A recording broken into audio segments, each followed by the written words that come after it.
क्यों ना हम परमेश्वर का वचन पढ़ने के लिए खड़े हो जाएंगे और एक पंक्ति पढ़ेंगे हम। आज का हमारा संदेश थोड़ा अलग होगा, डिफरेंट। आज हम शब्दों के बारे में बात करेंगे, शब्द, वर्ड्स, 5 शब्द जिनके बारे में हम बात करेंगे। लेकिन एक पंक्ति पढ़ेंगे हम, पहला यूहन्ना उसका 3रा अध्याय और उसकी पहली पंक्ति। पहला यूहन्ना 3रा अध्याय और उसकी पहली पंक्ति। बहुत अद्भुत पंक्ति है ये। सबने निकाल लिया है तो मैं पढ़ूं।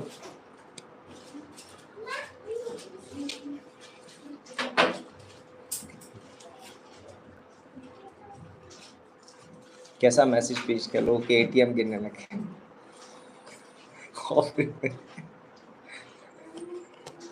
Yes, okay.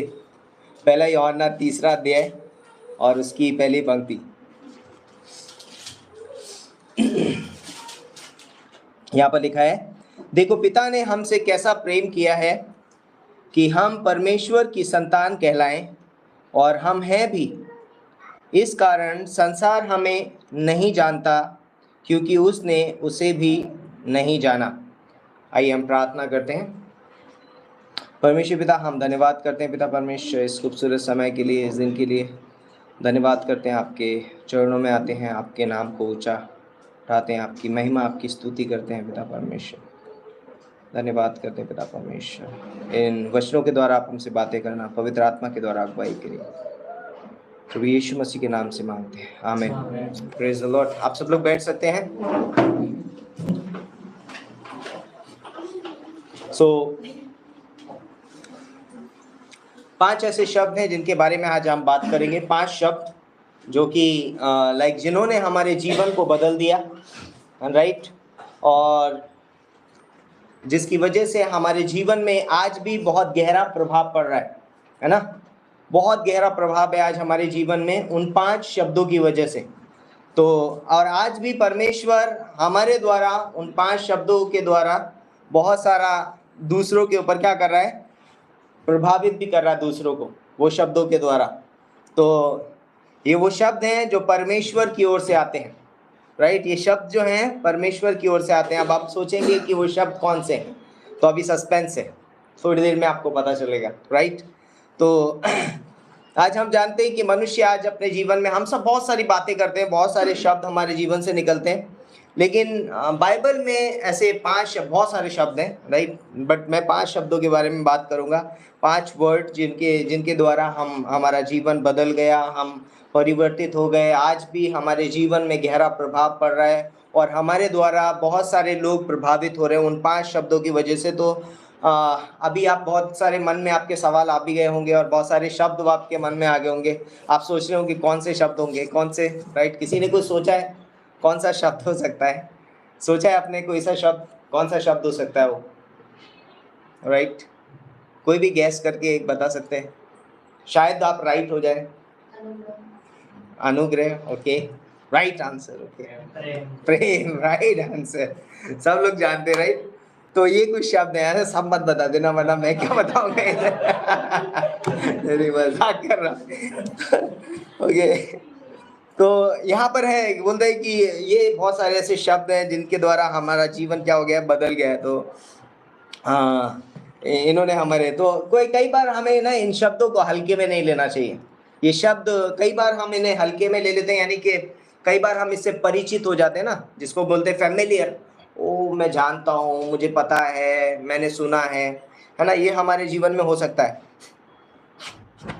और कई बार हो सकता है कि हम इनके बारे में कभी सोचते ही नहीं है। ये शब्द हमारे साथ में है, हमारे पास में है, लेकिन हम कभी सोचते नहीं है इसके बारे में, राइट। सो पहला शब्द है, जैसे कि हमने सुना अभी, राइट, मेरे बताने से पहले ही, क्या है? प्रेम, राइट। प्रेम वो शब्द है जिसने हमारे जीवन को बदल दिया, राइट। हम जानते हैं कि हमारा जीवन कैसा था। तो हमारा जीवन बहुत ही खराब था, हम पापी थे, इवन हम अस्तित्व में भी नहीं थे, राइट। हमारा कोई अस्तित्व नहीं था, हम थे ही नहीं, इस धरती पे मनुष्य था ही नहीं। तब भी परमेश्वर ने प्रेम किया और प्रेम की खातिर उसने मनुष्य की सृष्टि की, है ना। परमेश्वर बोर नहीं हो रहा था, है ना। लाइक कई बार सोचते हैं परमेश्वर से क्या करूं यार, क्या करूं, अभी चलो यार मनुष्य बना लेता हूं। ऐसा नहीं था, राइट। परमेश्वर बोर नहीं हो रहा था। परमेश्वर अपने आप में संतुष्ट है, उसको किसी चीज की कमी नहीं है, किसी चीज की घटी नहीं है। वो अपने आप में बहुत संतुष्ट है ना, उसे किसी भी चीज की जरूरत नहीं है। तो ऐसा मत सोचिए कि अरे मैं नहीं होता तो परमेश्वर का क्या होता, राइट। अगर मैं नहीं होता तो परमेश्वर की आराधना कौन कर रहा होता, राइट। कई बार हम भूल सकते हैं, है ना, मनुष्य ये सोच सकता है अगर हम नहीं होंगे तो परमेश्वर का क्या अस्तित्व, राइट। परमेश्वर का अस्तित्व है और परमेश्वर के अस्तित्व की वजह से हमारा अस्तित्व है ना। परमेश्वर बोर नहीं हो रहा था, परमेश्वर को कंटाल नहीं आ रहा था कि क्या करूं क्या नहीं करूं। परमेश्वर प्रेम है। बाइबल बताती है कि हमने प्रेम इसी से जाना कि उसने पहले हमसे प्रेम किया। और पहला यूहन्ना 4:8 में लिखा है कि परमेश्वर प्रेम है। क्या है? परमेश्वर प्रेम है। तो परमेश्वर प्रेम है, और प्रेम हम जानते हैं, बाइबल बताती है यूहन्ना का 1:1 में लिखा है, आदि में वचन था, वचन परमेश्वर के साथ था और वचन ही परमेश्वर था। और वही बोलते हैं कि वचन देहधारी हुआ, और बोलते हैं कि वचन के द्वारा सब कुछ रचा गया है। अगर तीसरी पंक्ति पढ़ेंगे तो वचन के द्वारा ही क्या किया है? उसी के द्वारा सारी सृष्टि की रचना की गई है। और वो क्या है? प्रेम। तो इस दुनिया में यदि कुछ बना है तो वो प्रेम की वजह से बना है। परमेश्वर प्रेम है और परमेश्वर ने सब कुछ बनाया है। परमेश्वर ने आपको और मुझे बनाया है, और वो प्रेम की वजह से। तो आज हम यहाँ पर हैं बिकॉज ऑफ लव। प्रेम की वजह से है, प्रेम की खातिर हम यहाँ पर हैं, इस दुनिया में हमारा अस्तित्व है एक मनुष्य के नाते। और हम जानते हैं कि जब आदम ने पाप कर दिया तो परमेश्वर प्रेम की खातिर ही उसे बचाने के लिए आया। परमेश्वर ने प्रेम की खातिर ही मनुष्य को क्या किया है? बचाया भी है। तो ये शब्द हमें ये शब्द जो है प्रेम, ये कहना बहुत आसान है ना। कई बार हम अपने मुंह से कह देते हैं ओके मैं तुमसे प्यार करता हूं, राइट। ऐसा हम बोल देते हैं ना, हम बहुत सारे लोगों को बोल देते हैं अरे भाई मैं तुझसे बहुत प्यार करता हूँ, अरे बहन मैं तुझसे बहुत प्यार करती हूँ, राइट। एक दूसरे को हम बोल सकते हैं। बट ये प्रेम, ये शब्द बहुत ही आसान नहीं है, राइट। हम लोग कई बार इजी लगता है, बहुत आसान लगता है कह देना, बट ये आसान नहीं है। क्योंकि परमेश्वर ने जब ये शब्द बोला तो ये शब्द की उसने बहुत बड़ी कीमत चुकाई। ये प्रेम शब्द की कीमत है, राइट। प्रेम शब्द आसान नहीं है, छोटा नहीं है। जब आप कहते हो किसी से मैं प्रेम करता हूं तो आपको उसकी कीमत चुकानी पड़ती है। और बाइबल बताती है, यूहन्ना 3:16 में लिखा है, बोलता है कि परमेश्वर ने जगत से ऐसा प्रेम रखा। पंक्ति यहां पर रुक नहीं जाती, उसके बाद दूसरा पार्ट शुरू होता है पंक्ति का, कि उसने अपना इकलौता पुत्र दे दिया, राइट। जहां पर प्रेम है वहां पर बलिदान है। एक पत्नी अपने पति को बोल सकती है, एक पति अपने पत्नी को बोल सकता है कि मैं तुमसे प्यार करता हूं, लेकिन वहां पर प्रेम के बाद जब आप ये शब्द बोल देते हैं, इसके बाद आप कीमत चुकानी है, राइट। कीमत चुकानी पड़ती है। ऐसे इजी नहीं है आप बोल दिया किसी को भी ऐसे। ये शब्द बहुत मीनिंग मायने रखता है। आप एकदम किसी को नहीं बोल सकते कि मैं, आज संसार में बहुत सारे लोग बोलते हैं, है ना, बहुत सारे सांसारिक लोग अलग तरीके से बोलते हैं प्रेम का, लेकिन वो कुछ देते नहीं है, हमेशा पाने की चाहत रखते। बट जब परमेश्वर हमसे कहता है कि मैं तुमसे प्यार करता हूं, मैं तुमसे प्रेम करता हूं, उसने बड़ी भारी कीमत चुकाई है, अनमोल, है ना, बहुत कीमत चुकाई है। तो प्रेम शब्द जो है बहुत कीमती है, कहने का अर्थ है प्रेम शब्द जो है वो एक छोटा शब्द नहीं है, कीमती है, क्योंकि परमेश्वर प्रेम है और वो प्रेम, परमेश्वर मुझसे प्रेम करता है। इंपॉर्टेंट चीज ये है कि परमेश्वर प्रेम है और परमेश्वर मुझसे प्यार करता है, प्रेम करता है ना। आपने वेडनेसडे को एक संदेश सुना है ना, स्वयं को परमेश्वर से प्रेम करने दो, राइट। अपने आप से प्रेम करने दो, क्योंकि परमेश्वर प्रेम है और परमेश्वर मुझसे प्रेम करता है। और जब वो मुझसे प्रेम करता है तो उसके लिए उसने कीमत चुकाई, क्योंकि हम उसके प्रेम के लायक नहीं थे, राइट। हम इस लायक नहीं थे कि वो हमसे प्रेम करे।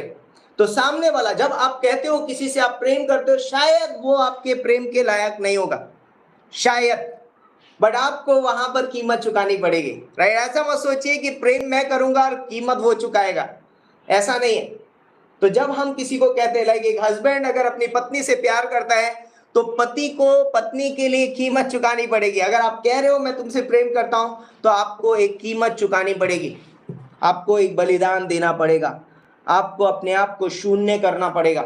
यीशु मसीह ने किया है, अपने आप को शून्य किया है ना, अपने आप को निम्न स्तर पे लेकर के आया ना, राइट, अपने आप को खाली कर दिया एकदम, कैनोसिस, अपने आप को खाली कर दिया, राइट।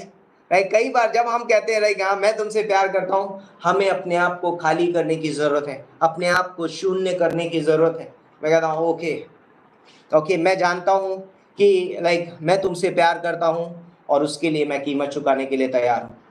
एक पति अपनी पत्नी को कह सकता है, लाइक आज इस दुनिया में इतने सारे डिवोर्स क्यों हो रहे हैं, लोग एक दूसरे को क्यों छोड़ देते हैं? क्योंकि वो प्रेम का मीनिंग नहीं जानते, मतलब नहीं जानते कि प्रेम क्या है। परमेश्वर के प्रेम की बात कर रहा हूं मैं यहाँ पर, अगापे, है ना। परमेश्वर के प्रेम में क्या है? शर्त नहीं है, बिना शर्त का प्रेम है। और इस संसार में लोग शर्तें रखते हैं, अगर तुम ऐसा नहीं तो मैं भी ऐसा नहीं, मैं तुमसे प्यार नहीं करूंगा अगर तुम मुझसे प्यार नहीं करोगे, तुम मेरे लिए ऐसा नहीं करोगे तो मैं तुम्हारे लिए ऐसा नहीं करूंगा। एक शर्तें हैं यहाँ पर संसार में, लेकिन परमेश्वर का प्रेम जो है बिना शर्त का है, बलिदानी प्रेम है और किसी भी चीज की मांग नहीं करता है, अनडिमांडेबल है, डिमांड नहीं करता है, राइट, किसी भी चीज की मांग नहीं करता है वो। ये है परमेश्वर का प्रेम। तो प्रेम, ये शब्द हमें अपने जीवन में कभी भूलना नहीं चाहिए, क्योंकि यही शब्द के द्वारा मैं बनाया गया हूं और यही शब्द के द्वारा मैं बचाया गया हूं और यही शब्द के द्वारा मैं चुना भी गया हूं। हम उसके पुत्र के लाइक यीशु मसीह ने कहा यूहन्ना के 15वें अध्याय में कि तुमने मुझे नहीं चुना है परंतु मैंने तुम्हें चुना है। क्यों चुना है? क्योंकि वो हमसे प्यार करता है, राइट। उसने हमसे प्रेम किया, इसलिए उसने हमें संसार की भीड़ से क्या कर लिया? चुन लिया है। इसलिए हमें क्या करना चाहिए? हमें हमारे जीवन में याद रखना बहुत जरूरी है। ये 5 जो शब्द मैं आपको बताने वाला हूं, हमें अपने आप को बार बार रिमाइंडर दिलाने की जरूरत है, याद दिलाने की जरूरत है, बार बार याद दिलाने की जरूरत है कि प्रेम, राइट। आज मैं यहाँ पर क्यों हूँ? परमेश्वर ने मुझसे प्रेम किया है, परमेश्वर मुझसे प्रेम करता है, राइट। हम जहां कहीं भी हो, जिस परिस्थिति में भी हो, जिस स्थिति में भी हो, हमें यह याद रखने की जरूरत है कि परमेश्वर मुझसे प्यार करता है, परमेश्वर मुझसे प्रेम करता है, परमेश्वर मेरा प्रेम करने वाला परमेश्वर है। तो अगर जैसे कि हमने पहला यूहन्ना का 3रा अध्याय और पहली पंक्ति पढ़ी, वहां पर क्या लिखा है कि देखो पिता ने हमसे कैसा प्रेम किया है, पिता ने हमसे कैसा प्रेम किया है कि, है ना, उसने हमें अपनी संतान बना लिया है, हम उसके पुत्र उसके पुत्रियां बन गए हैं। दूसरे यहाँ पर एक पंक्ति है रोमियो का 5:8 में लिखा है कि परमेश्वर ने अपने प्रेम की भलाई हम पे इस रीति से प्रकट की कि जब हम पापी ही थे तब यीशु मसीह हमारे लिए क्या हुआ? मरा, राइट। यीशु मसीह हमारे लिए क्रूस पर क्या हो गया है? मर गया है, वो मारा गया है हमारे लिए। क्यों मरा है? क्योंकि वो हमसे प्रेम करता है। तो प्रेम जो है वो हमें मुझे क्या करता है? प्रेम की खातिर मैं बनाया गया, प्रेम की खातिर मैं बचाया गया और प्रेम की खातिर ही मैं चुना गया हूँ। और इसीलिए आज मुझे अपने जीवन से प्रेम करने की जरूरत है। तो परमेश्वर लाइक आज मुझे अपने आप को याद दिलाना है कि मैं प्रेम की वजह से बचाया गया हूँ। आज मैं अगर इस कलीसिया में हूँ, यदि मैं इस घर में हूँ, यदि मैं इस स्थान में हूँ, तो प्रेम की वजह से हूँ। परमेश्वर ने मुझसे प्रेम किया है और उस प्रेम की वजह से अब मुझे, मेरी जिम्मेदारी है कि अब मैं क्या करता हूँ? उसी प्रेम से दूसरों से प्रेम करता हूँ। और वो प्रेम कैसा है? बलिदानी है, वो बलिदान देता है, राइट। अब हमेशा हम कोशिश करते हैं कि दूसरा मेरे लिए कुछ करे, बट हमें क्या करना चाहिए? हम दूसरों के लिए करना ज़रूरी है। तो यहाँ पर जैसे कि लाइक इम्पॉर्टेंट चीज़ ये है, एक चीज़ हम याद रख सकते हैं, कई बार हम जब कुछ लाइक हमने परमेश्वर से कहा नहीं था परमेश्वर आओ हमारे लिए क्रूस पे मरो, राइट, नहीं कहा था हमने, बट उसने किया हमारे लिए। क्यों? क्योंकि वो हमसे प्यार करता है और वो उसके मन में था कि वो हमारे लिए क्रूस पर मरे। तो जो चीजें हमारे मन में होती हैं उन्हें हमें कहने की जरूरत नहीं पड़ती लोगों को, राइट। अगर आपके मन में है कुछ करने के लिए तो दूसरों को कहने की जरूरत नहीं पड़ेगी आपसे कि आप मेरे लिए करो। लाइक एक पति पत्नी एक दूसरे की सेवा कर सकते हैं, कहने की जरूरत नहीं पड़ेगी कि तुम मेरे लिए करो। हाँ, कर सकते हैं। क्यों? क्योंकि प्रेम है वहां पर, राइट। एक कलीसिया में लोगों को बोलने की जरूरत नहीं पड़नी चाहिए कि लाइक तुम ये करो, क्योंकि प्रेम की वजह से ये मेरे हृदय में है, क्योंकि ये कलीसिया मेरा है, ये चर्च मेरा है ना, इसलिए मैं प्रेम की खातिर मुझे करना है। मुझे करना है यहाँ पर आकर के। यीशु मसीह को किसी ने बोला नहीं आप क्रूस पे मरो हमारे लिए, उसने वो चुन लिया क्योंकि वो हमसे प्यार करता है। यदि हम प्रेम करेंगे, यदि मैं अपनी कलीसिया से प्रेम करता हूँ, यदि मैं अपने कलीसिया के लोगों से प्यार करता हूँ, मैं करूँगा, राइट, मैं सेवा करूँगा, मैं बलिदान भी दूंगा। मुझे बोलने की ज़रूरत नहीं पड़ेगी क्या तुम मेरे लिए करोगे, नहीं नहीं नहीं, ये मेरे मन में पहले से ही है तुम्हारे लिए करने के लिए। तो मैं पहले से ही क्या करूँगा, सामने से आके बोलूँगा क्या मैं ये कर सकता हूँ, क्या मैं तुम्हारे लिए ये कर सकता हूँ, क्या मैं यहाँ जा सकता हूँ, मैं ये कर सकता हूँ। ये सारी चीज़ें मेरे अंदर से पहले से आएंगी क्योंकि मैं क्या कर रहा हूँ, प्रेम कर रहा हूँ। दूसरा वर्ड जो है वो है अनुग्रह, राइट। अनुग्रह शब्द हम जिसके बारे में, ये भी एक ऐसा शब्द है इसे जिसे हमें याद रखना बहुत ज़रूरी है, अनुग्रह शब्द। तो क्यों हमें ये शब्द याद रखना की ज़रूरत है अपने दैनिक जीवन में, क्यों हमें याद रखना चाहिए अनुग्रह शब्द, क्यों याद रखना चाहिए? लाइक सवाल है आप लोगों से, क्यों हमें अनुग्रह याद रखना की ज़रूरत है?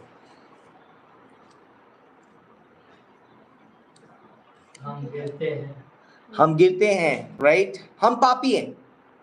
साधारण शब्दों में बोलो, कठिन शब्दों में बोलो, कैसे भी बोलो, हम पापी हैं। हम आज नहीं तो कल, अभी नहीं तो थोड़ी देर के बाद हम पाप करेंगे। हम कितनी भी कोशिश कर लें, ऐसा सोचेगा अब मैं नहीं कुछ करूंगा, अब मैं संत बन गया, अभी मैं कॉलर का बटन लगा और टाई भी लगी है, फिर भी मैं पाप करूंगा, राइट। हम कितने भी परफेक्ट बन जाए, हम सिद्ध हो जाए, राइट, हम में से कोई सिद्ध नहीं है, बट हम जब तक इस धरती पे हैं, जब तक हम इस देह में हैं, है ना, जब तक हमारे अंदर वो पापी स्वभाव है, हम पाप करेंगे। हम पाप करना चाहते नहीं है, राइट, जानबूझ के कोई पाप नहीं करता, राइट। अगर विश्वासी बनने के बाद की बात कर रहा हूँ, वैसे तो लोग करते होंगे संसार में, लेकिन विश्वासी बनने के बाद में हम जानबूझ के अगर हम पाप नहीं कर रहे हैं, फिर भी हम पाप करते हैं।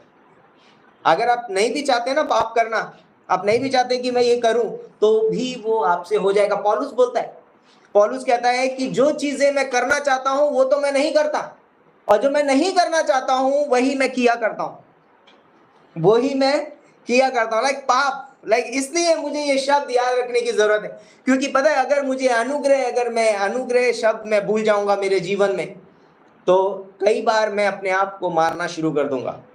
मैं अपने लाइक हाँ ना बोलते हैं बीटन अप, हम अपने आप को ही क्या करते हैं, मारना शुरू कर देंगे। इवन लाइक शायद आप शरीर में हाथ से नहीं मारेंगे अपने आप को, लेकिन आप अपनी आत्मा में अपने आप को मार सकते हैं, और आप कह सकते हैं कि ओ मैं बहुत बेकार हूँ, मैं बहुत खराब हूँ। और ये शब्द जब आपके मन में ये शब्द आए, आप सोच लीजिए कि परमेश्वर आपसे बातें नहीं कर रहा है इस समय।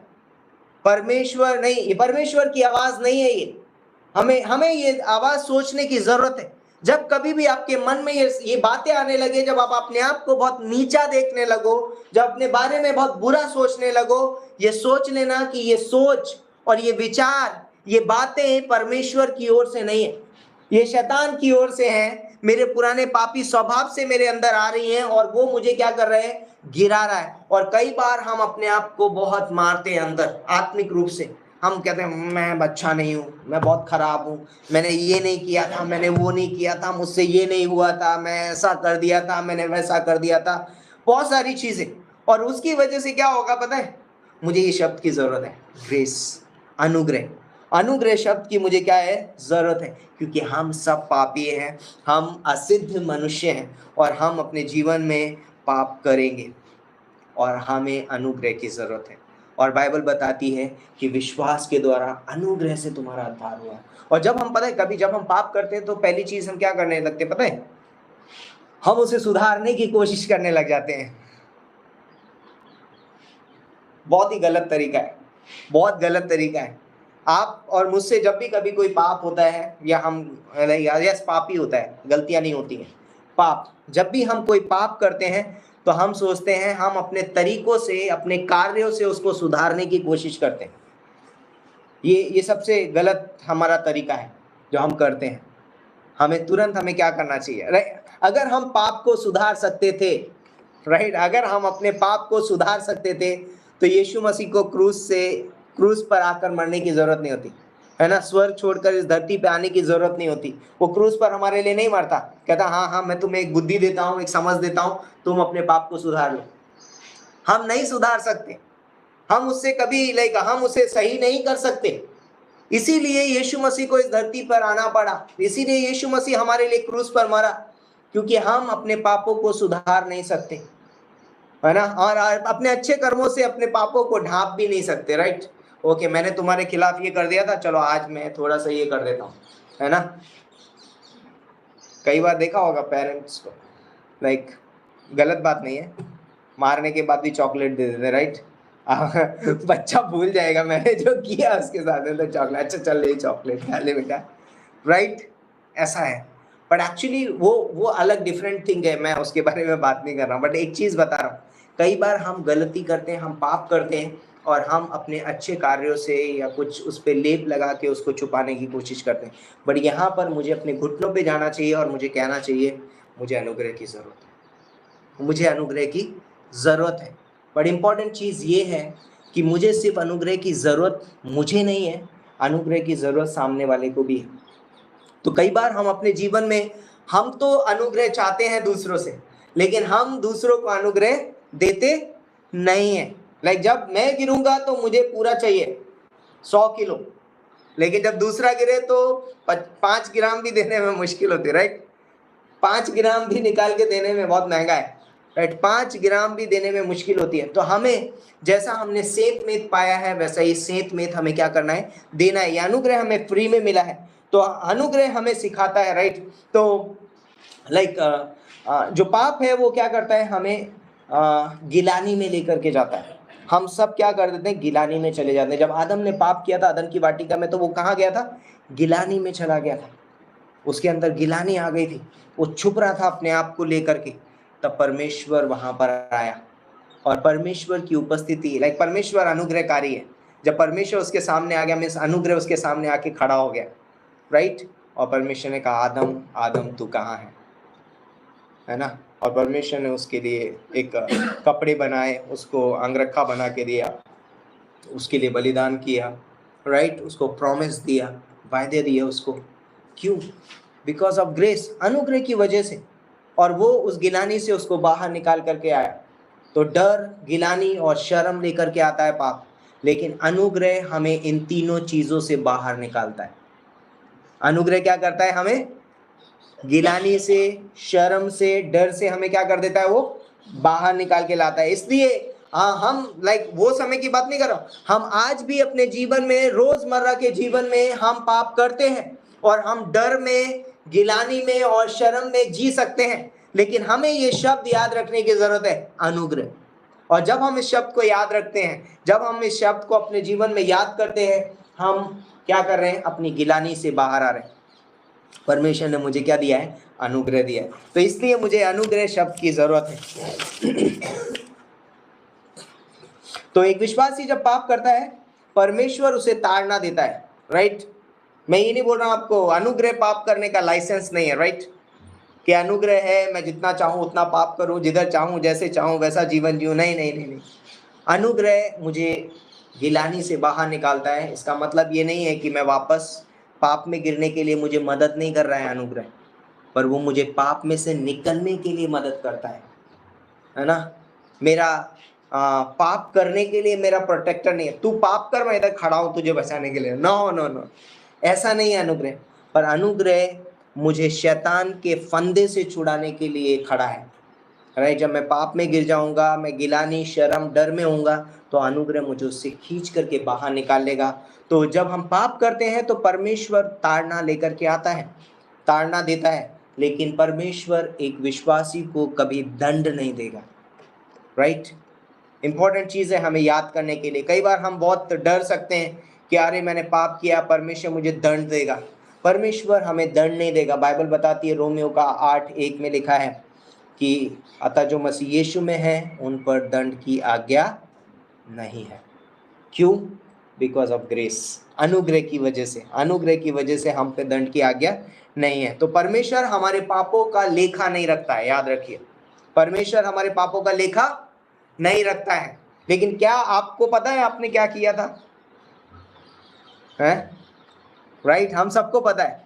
हम कई बार डायरी में लिख देते हैं अपने पापों को, व्यक्तिगत डायरी की बात नहीं कर रहा हूँ, बट अपने माइंड में, है ना। हम सब, आपको अगर पूछा जाए तो आप 100 साल पुरानी बात भी बता देंगे, मतलब 100 साल के हुए नहीं है, बट कहने का मतलब है हमें 10-15 साल पहले भी मैंने क्या किया था ना, वो मुझे याद है। क्यों? क्योंकि मैंने सब अपने अंदर नोट करके रखा है, मैं उन्हें कभी भूला नहीं हूँ। मैंने बहुत सारी गलतियां की, बहुत सारे पाप किए हैं, मैं उनको भूला नहीं हूँ। परमेश्वर लेखा नहीं रख रहा है। परमेश्वर बोलता है मैंने तुम्हारे पापों को भुला दिया, मैंने तुम्हारे पापों को पूरब से पश्चिम जितना दूर है उतना दूर कर दिया है ना, मैंने उनको मिटा दिया है, मैंने उन्हें हिम की तरह श्वेत कर दिया है। बट हमारे पास अभी भी लिखे हुए हैं वो लाल कलर के, हमारे पास अभी भी हैं वो काले कलर के, राइट। हम अभी भी वो ढूंढ रहे हैं। ओ, इवन लाइक मेरे जीवन में ही नहीं, मैं व्यक्तिगत अपने लिए नहीं, दूसरे के भी। परमेश्वर लेखा नहीं ले रहा है, लेकिन हम दूसरे के पापों का भी लेखा लेते हैं, राइट। हमारा ये स्वभाव है, हमारे अंदर पापी स्वभाव है, और उसकी वजह से लाइक परमेश्वर नहीं लिख रहा उनके पाप, लेकिन मैं लिख रहा हूं, है ना, मैं लिख रहा हूं, इसने ऐसा किया था, इसने ऐसा किया था, इसने ऐसा। परमेश्वर बोला मैंने क्षमा कर दिया, तू क्या किस फालतू के काम में पड़ा हुआ है, राइट। हम फालतू का काम कर रहे हैं जिससे कोई प्रॉफिट नहीं मिलने वाला है हमको, राइट। आज घरों में लड़ाइयाँ क्यों हैं? आज बहुत सारी चीज़ें टूट क्यों जाती हैं? क्योंकि परमेश्वर तो नहीं लिख रहा है, लेकिन मनुष्य लिख रहा है, अभी तक लेखा लिख रहा है, लेखा। इसलिए हमें अनुग्रह की ज़रूरत है। अनुग्रह हमें सिखाता है कि हमें लेखा नहीं लिखना है, राइट। हम लेखा नहीं लिख रहे, राइट। इसीलिए हमें गिलानी से बचने के लिए क्या करने की ज़रूरत है? पश्चाताप। पहले यूहन्ना 1:9 में लिखा है यदि हम अपने अपराधों को मान लें तो वो विश्वास योग्य और धर्मी है हमारे सारे अधर्म से हमें शुद्ध करने के लिए और हमें क्षमा करने के लिए, राइट। तो हमें बस मान लेना है, ओके। तो अनुग्रह हमें क्या करता है? पुनर्स्थापन करता है। पुनर्स्थापन लाइक फिर से खड़ा कर देता है, फिर से खड़ा कर देता है, फिर से हमें बल, सामर्थ, शक्ति प्रदान करता है। तो ये शब्द अपने जीवन में कभी मत बोलो कि आज मैं यहाँ पर हूँ तो किसकी वजह से हूँ?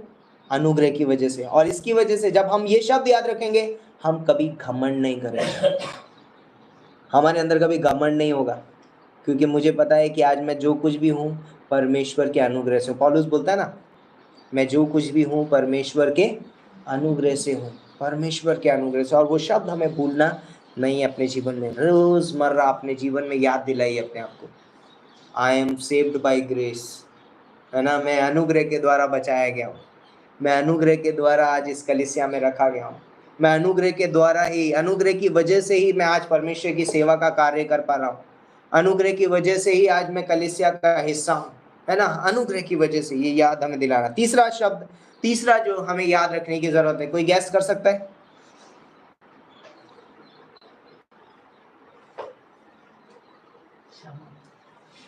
ओके, वो नहीं है, सॉरी। विश्वास, राइट। एक शब्द है जिसका अर्थ है लाइक विश्वास। विश्वास शब्द के बारे में हम बात कर सकते हैं। तो विश्वास हमारे जीवन में दो चीजें करता है, राइट।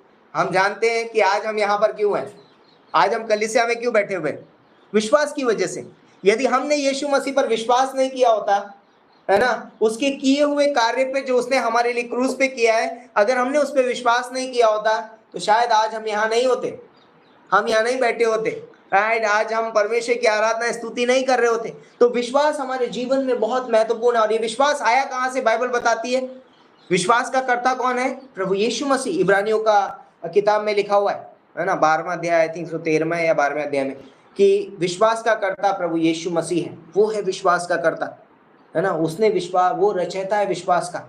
और ये विश्वास आता कहाँ से हमारे यहाँ? रोमियो का 10:17, विश्वास सुनने से और सुनना मसीह के वचन से होता है। जब हम वचन को अधिक अधिक सुनते हैं, ये हमारे जीवन में बढ़ता जाता है। तो विश्वास जो है हमारे जीवन में दो चीजें करता है। नंबर 1, ये हमें मसीह के करीब लाता है, इंपॉर्टेंट है। इसलिए एज अ बिलीवर मुझे याद रखना है कि मैं एक विश्वासी हूँ और मुझे विश्वास से चलने की जरूरत है। कई बार हम अपने जीवन में बहुत कुछ करते हैं लेकिन विश्वास से नहीं चलते। हम कई बार घबरा जाते हैं, चिंता में पड़ जाते हैं, पर हम विश्वास से नहीं चलते। कई बार हम अपने तरीके निकालते हैं लेकिन हम विश्वास से नहीं चलते, क्योंकि हम भूल गए कि हम विश्वासी हैं। और ये शब्द हमें याद रखने की जरूरत है कि मैं विश्वासी हूं और मुझे विश्वास से चलने की जरूरत है। विश्वास। और विश्वास क्या है? बाइबल बताती है, इब्रानियों का 11:1 में लिखा हुआ है, अब विश्वास आशा की वस्तुओं का निश्चय और अनदेखी वस्तुओं का प्रमाण है। विश्वास, तो विश्वास जो है बहुत जरूरी है मेरे जीवन के लिए। तो पहली चीज जो विश्वास करता है वो मुझे यीशु मसीह के करीब लाता है। क्यों करीब लाता है? क्योंकि ये वचन से आता है। तो अगर आपको विश्वास चाहिए, आप वचन पढ़ोगे, राइट?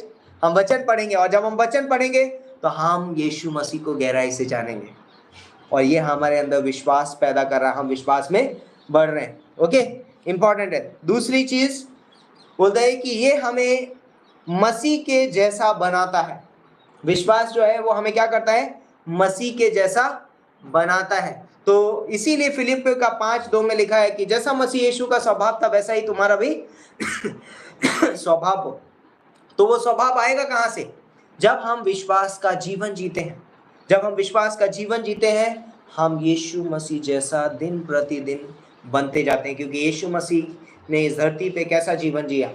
बाय फेथ, है ना? उसने दृष्टि से नहीं चला, यीशु मसीह विश्वास से जीवन जिया, और उसने हमें विश्वास सिखाया है कि कैसे विश्वास किया जाता है, कैसे विश्वास में बना रहना जाता है। और इसीलिए हमें विश्वास में बने रहने की जरूरत है। कई बार हम अपने जीवन में बहुत सारी चीजों का अंत जानते हैं, राइट? हमें पता है, हम सब जानते हैं कि मैं विश्वासी हूं, और जब मैं मरूंगा तो मैं कहाँ जाने वाला हूं? स्वर्ग, राइट? हम सब स्वर्ग जाने वाले हैं। हम सब, परमेश्वर एक दिन हमें बादलों पर लेने के लिए आने वाला है। तो फिर अब विश्वास से क्यों चलना है? राइट? हम सब जानते हैं हमें एक दिन हम तो स्वर्ग जाने वाले हैं, लेकिन फिर भी हमें विश्वास से चलने की जरूरत है। क्यों विश्वास से चलने की जरूरत है? क्योंकि विश्वास से चलने से ये दर्शाता है कि हम परमेश्वर पर निर्भर हैं। हम अपने आप पर निर्भर नहीं है। ये मेरा जीवन मेरा नहीं है, ये परमेश्वर का एक तोहफा है। परमेश्वर पर मैं पूर्ण रीति से क्या हूं? निर्भर हूं। इसीलिए मैं हर दिन क्या रहता हूं? विश्वास से चलता हूं। और इसीलिए बहुत सारी चीजें हैं, जैसे कि अगर मुझे परमेश्वर को प्रसन्न करना है तो कैसे कर पाऊंगा मैं प्रसन्न? विश्वास से। इब्रानियों का 11:6 में लिखा है कि विश्वास बिना परमेश्वर को प्रसन्न करना अनहोना है। तो अगर मैं जब तक इस धरती पे हूं, मुझे एक विश्वास का जीवन जीना होगा। यदि आप अपने जीवन में हर दिन परमेश्वर को प्रसन्न करना चाहते हैं, एवरी डे, हर दिन जब आप परमेश्वर को प्रसन्न करना चाहते हैं, विश्वास से जीवन जिए, विश्वास से चलिए, विश्वास से खड़े रहिए, विश्वास से बोलिए, विश्वास से देखिए, विश्वास से प्रार्थना करिए। और जब आप विश्वास से करते हैं, आप परमेश्वर प्रसन्न हो रहा है। वाह, मैं बहुत प्रसन्न हूं तुमसे। हम अपने कार्यों से परमेश्वर को प्रसन्न नहीं कर सकते, लेकिन विश्वास से हम प्रसन्न कर सकते हैं। इसीलिए हमें विश्वास बहुत जरूरी है हमारे जीवन में, राइट? हमें विश्वास से चलने की जरूरत है। चौथा शब्द है जिसकी हमें बहुत जरूरत है, राइट? आशा। ये शब्द बहुत इंपॉर्टेंट है हमारे लिए। ये शब्द हमें याद रखने की जरूरत है, क्योंकि बिना आशा के हम एक पल भी नहीं जी सकते। यदि हमारे पास अगर आपको बोल दो कोई आशा नहीं है, तो क्या हमारे जीवन का मकसद ही क्या है? कुछ मकसद नहीं होगा यदि हमारे पास कोई आशा ही ना हो, राइट? इस दुनिया में लोगों के पास आशा नहीं है, लेकिन हम इस दुनिया में, हमारे पास एक बहुत बड़ी आशा है ना? अद्भुत आशा है। बाइबल बताती है, अगर आप पढ़ोगे पहला थिस्सलुनीके का 4:13-18 में, यस, ये जो बोलता है कि जो मसीह में सो गए हैं उनके विषय में अनजान मत रहो। भाइयों, हमारे पास एक जीवित आशा है ना? हमारे पास एक लिविंग होप है ना? हमारे पास एक जीवित आशा है कि हम एक दिन फिर बादलों पर मिलने वाले हैं, है ना? हम एक दिन फिर परमेश्वर के सामने खड़े होने वाले हैं, एक साथ एक दूसरे को पहचानने वाले हैं। इसलिए हमारे पास एक अद्भुत आशा है यीशु मसीह में। तो परमेश्वर जब हमें आशा देता है, परमेश्वर के वायदों से उसकी आशा झलकती है। परमेश्वर के वायदों से उसकी आशा क्या करती है? झलकती है। यस, परमेश्वर जब हमें वायदा देता है, ये वायदे हमारे जीवन में आशा उत्पन्न कर देते हैं। और ये वायदे हमें कहाँ से मिलते हैं? परमेश्वर के वचन से। तो वचन हमें उस आशा में बने रहने के लिए मदद करता है। तो अगर हमें उस आशा में बने रहना है, तो हमें वचन पढ़ने की ज़रूरत है। और जब हम वचन पढ़ेंगे, जब हम वचन को गहराई से सीखेंगे, समझेंगे, हमारे अंदर आशा उत्पन्न होगी, राइट। यीशु मसीह ने कहा है मैं एक दिन तुम्हें लेने आने वाला हूँ। यीशु मसीह ने कहा है मैं तुम्हारे लिए घर बना रहा हूँ, राइट। जब हम वचन पढ़ रहे हैं हमें हमें वायदे मिल रहे हैं, और जब हमें वायदे मिल रहे हैं हमारे अंदर एक आशा पैदा हो रही है, एक आशा पैदा हो रही है, और हम उस आशा में बने हुए हैं। तो इस आशा को हमें कभी भूलना नहीं है, वो होप, वो आशा को हमें अपने जीवन में याद रखना। हमारे पास एक आशा है, एक जीवित आशा है कि हम एक दिन परमेश्वर से मिलेंगे, हम एक दिन स्वर्ग जाने वाले हैं। और ना इसीलिए लाइक वो पौलुस बोलता है कि इन बातों से क्या करो, एक दूसरे को तसल्ली दिया करो। ये बातें एक दूसरे को क्या करती हैं, तसल्ली देती हैं। बहुत अद्भुत है, बहुत अद्भुत बातें हैं ये। और पांचवा पॉइंट है पवित्र आत्मा। क्या है? पवित्र आत्मा। ये शब्द हमें याद रखने की ज़रूरत है, हमें याद रखने की ज़रूरत है, क्योंकि ये हमारे पास है। और कई बार हम ये भूल जाते हैं, कई बार हम ऐसा जीवन जीते हैं कि हमें ऐसा लगता है कि मैं सिर्फ अकेला हूँ, राइट। हम लोग जीते हैं कई बार ऐसा जीवन, ऐसा लगता है कि मैं अकेला ही हूँ। बट याद रखना है कि होली स्पिरिट, पवित्र आत्मा मेरे अंदर है। तो हम नेगेटिव और पॉजिटिव दोनों वे में ऐसा सोच सकते हैं। कई बार हम ऐसा जीवन जीते हैं कि मानो पवित्र आत्मा हमारे अंदर है ही नहीं, बट पवित्र आत्मा हमारे अंदर है, पवित्र आत्मा हमेशा हमारे साथ है। और हमें ये याद रखने की ज़रूरत है कि पवित्र आत्मा मेरे साथ है, मेरे जीवन में है। तो जब हम जानते हैं कि पवित्र आत्मा मेरे साथ है, तो पवित्र आत्मा के कुछ फल भी हैं। गलातियों का 5:22 में लिखा है, आत्मा का फल प्रेम, आनंद, शांति, धीरज, कृपा, भलाई, संयम, सहनशीलता, नम्रता, विश्वास, और ऐसे ऐसे और बहुत सारे काम। और इन पर कोई व्यवस्था नहीं है ना, इनके खिलाफ कोई व्यवस्था नहीं है, राइट, कोई कानून नहीं है। और परमेश्वर बोलता है कि ये पवित्र आत्मा हमारे अंदर है। तो क्यों मुझे पवित्र आत्मा के बारे में याद रखने की ज़रूरत है, या अपने आप को याद दिलाने की ज़रूरत है? क्योंकि हमारे अंदर एक पापी स्वभाव भी है, इंपॉर्टेंट है, राइट। हमारे अंदर सिर्फ पवित्र आत्मा नहीं है, बट हमारे अंदर पापी स्वभाव भी है। और वो पापी स्वभाव हमेशा हमें नीचे गिराना चाहता है। कहाँ गिराना चाहता है? नीचे। वो हमें दबाता है, वो हमें गिराता है। और पवित्र आत्मा क्या करता है? हमें हमेशा उठाता है, हमारी बढ़ाई करता है, हमें प्रोत्साहित करता है। और इसलिए मुझे अपने जीवन में याद रखने की ज़रूरत है कि I have a Holi spirit, मेरे पास पवित्र आत्मा है ना, मेरे पास पवित्र आत्मा है। और इसलिए जब मैं अपने जीवन में गिरा हुआ महसूस करूं, जब मैं अपने जीवन में बहुत नीचे स्तर पे जा रहा हूं, तब मुझे अपने आप को याद दिलाना है मेरे पास पवित्र आत्मा है। और पवित्र आत्मा वो मुझे क्या करता है? प्रोत्साहित करता है, पवित्र आत्मा मुझे उठाता है। तो इफिसियों का 5वां अध्याय में भी पवित्र आत्मा के बारे में आपको मिलेगा, नीति वचन का 23:7 में, और रोमियो का 8:11 में। कौन सी चीज़ें हमारे मस्तिष्क पे आज सवार है या हमारे काबू कर रखी है? और इसीलिए इफिसियों का 5:18 में लिखा है कि दाखरस से मत वाले ना बनो, क्योंकि इससे लुचपन होता है, परंतु आत्मा से परिपूर्ण होते जाओ। आत्मा से परिपूर्ण होते जाओ। आत्मा से परिपूर्ण होने का मतलब क्या पता है? अपने मन पर पवित्र आत्मा को कब्जा देना। वो मन पे हमारे कब्जा कर रहा है। अब वो क्या करेगा पता है? कोई बुरा विचार आने ही नहीं देगा, कोई बुरी सोच आने ही नहीं देगा। क्यों? क्योंकि पवित्र आत्मा हमें क्या करेगा? स्वर्गीय बातों की ओर मन लगाने में मदद करेगा। तो जब हम पवित्र आत्मा को याद कर रहे हैं, जब हम याद कर रहे हैं कि पवित्र आत्मा मेरे पास है, और जब हम अपने मस्तिष्क पे उसे कब्जा, हम अपने मन पे उसे कब्जा करने देते हैं, जब हम उसकी अगुवाई में चलते हैं, जब हम उससे भरा हुआ जीवन जीते हैं, हम स्वर्ग की बातों की खोज में रहेंगे, है ना।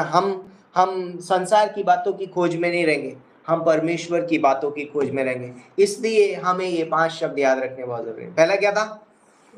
प्रेम, राइट। दूसरा अनुग्रह, तीसरा विश्वास, चौथा, पांचवा पवित्र आत्मा, राइट। सबको याद हो गया, अच्छी बात है, थैंक यू। तो ये 5 शब्द हमें अपने जीवन में याद रखने की ज़रूरत है, क्योंकि ये 5 शब्द हमारे जीवन में बहुत गहरा प्रभाव डालते हैं, है ना। और जब ये 5 शब्दों से हम भरे रहते हैं, है ना, प्रेम से, विश्वास से, आशा से, अनुग्रह से, है ना, पवित्र आत्मा से, और जब हम इन 5 शब्दों से भरे रहते हैं, हमारे जीवन से बहुत सारे लोग प्रभावित होंगे, बहुत सारे लोग बचाए जाएंगे। इसलिए मुझे इन 5 शब्दों की ज़रूरत है। मुझे इन 5 शब्दों से भरे रहने की ज़रूरत है। प्रेम से भरे रहिए, अनुग्रह से भरे रहिए, विश्वास से भरे रहिए, है ना, आशा से भरे रहिए और पवित्र आत्मा से भरे रहिए। आमीन, हालेलुया, प्रेज द लॉर्ड। आइए हम प्रार्थना करते हैं। परमेश्वर पिता, हम धन्यवाद करते हैं, आपके चरणों में आते हैं, आपके नाम को ऊंचा उठाते हैं। आपने ये अद्भुत शब्द हमें दिए हैं जिनके द्वारा हम आपको महिमा दे सकते हैं। पिता परमेश्वर, आपने हमें बचाया है, छुड़ाया है। पिता परमेश्वर, आपने हमें बनाया है। पिता परमेश्वर, आपने हमें चुन लिया है आपके प्रेम की खातिर। पिता परमेश्वर, आपने हमारे अंदर वो विश्वास डाला है। पिता परमेश्वर, आपने हमें अनुग्रह दिया है। पिता परमेश्वर, आपने हमें एक नई जीवित आशा दी है। आपने हमें पवित्र आत्मा दिया है। पिता परमेश्वर, धन्यवाद करते हैं, धन्यवाद देते हैं, धन्यवाद करते हैं। सारा आदर मान में हम आपको देते हैं। यदि इस कलीसिया में कोई बीमार है, तकलीफ में है, पिता परमेश्वर, आप उसको छुटकारा दीजिए, आप चंगाई दीजिए। पिता परमेश्वर, ऐसे हम प्रार्थना करते हैं। आने वाले समय को आपके हाथों में सौंपते हैं। धन्यवाद करते हैं, प्रभु यीशु मसीह के नाम से मांगते हैं, आमीन, आमीन।